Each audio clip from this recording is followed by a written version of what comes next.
pro-Russian separatists. And those artillery rounds are sending Fox News foreign correspondent Trey Yingst and his crew. They were running for cover while reporting live with us just yesterday. Take a look. You can hear those explosions in the distance. Those were incoming rounds. That's what the Ukrainian military has been dealing with the past 48 hours. They say they are following the Minsk protocols and that it's the Russian-backed forces, you hear in the distance there are more explosions, that are violating this agreement. Trey Yingst joins us live from Kiev. Now, Trey, you did that reporting for us yesterday in the field. Amazing firsthand stuff. And now we're hearing more reports that that type of artillery is exactly what we saw across that eastern front. Where are we right now? Guys, good morning. Exactly. That's what the Ukrainian military has been dealing with all week. This artillery and mortar fire into their positions along the line of contact there in eastern Ukraine. These Russian-backed separatists are really hammering the Ukrainian military even at this hour. To give you a sense of what it's like out there, over the past several months, each day saw about 2 to 5 ceasefire violations. Yesterday, 1,500 were reported in these two eastern areas, the cities of Donetsk and Luhansk. And the real concern right now is that this could be a pretext, the erupting violence in this part of the country, to turn into a larger invasion that could be launched by Russian President Vladimir Putin. We see the troops along the border, and today Belarus announced that the military exercises that are taking place with Russia are going to continue for an indefinite amount of time. This is a major indicator that the tension in the region has really reached its highest point. Now, what happens in the coming days? That's the big question. The military and the soldiers that we spoke to on the front lines yesterday said they're prepared for anything. The interior minister who we were traveling with yesterday said the forces across Ukraine are ready to repel a Russian attack. The reality could be much more dire.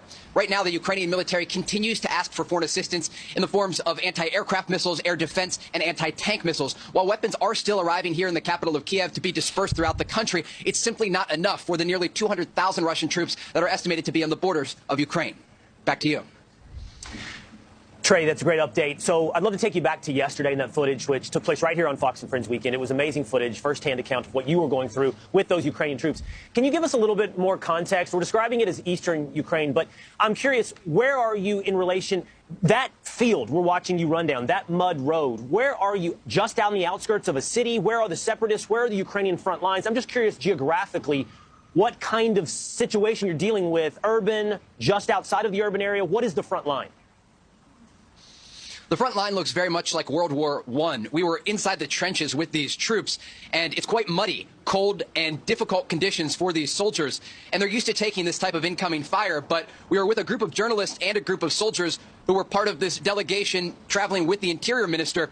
And when you see the faces of these soldiers and officials, they were quite worried as the rounds started. When we were up live on Fox and Friends, this was about halfway through the situation. We were inside a bunker, and the first sort of plan was to stay in this bunker and wait it out. But as the fire got closer and closer, and you could really get a sense that we may be trapped in this position, we knew we had to move. And so the call was made by the forces that we were with to really make a run for it. And as that was happening on both sides of where we were, there was this incoming fire. So there was a sense and a concern that I had that they may be trying to bracket this area. And going during the clip that you saw in the live coverage, everyone sort of got down on the ground on that road. And around where we were, there were big holes in the road because it had taken fire in the past 48 hours. So they clearly had calibrated to hit this road because it was used by the troops. In terms of location, this was just east of the city of Donetsk, right on the line of contact. So we're within a few hundred meters of Russian-backed separatists who were firing on these positions. And again, as we speak today, the soldiers and civilians who live in this part of the country are taking fire. And they really are the real story. You know, we are there to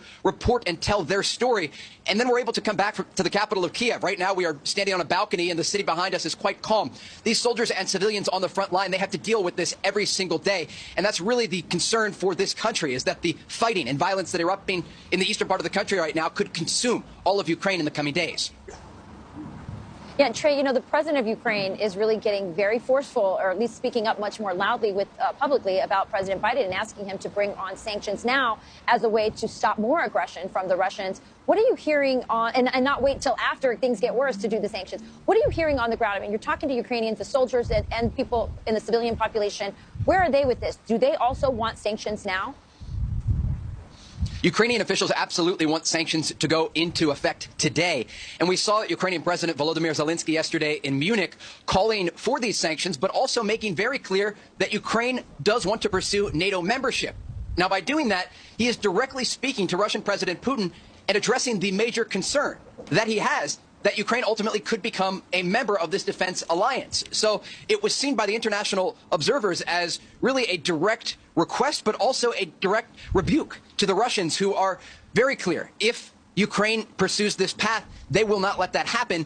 And there is time really running out for diplomacy to prevail. There's a real sense, not only in the West, from the statements by President Biden and Defense Secretary Austin, that President Putin has made up his mind to invade. But the mood here in Kiev has changed over recent days. Last weekend, I talked to the Ukrainian president and asked him about the intelligence he's received regarding a possible Russian invasion. And at first, he kind of dismissed it, basically saying he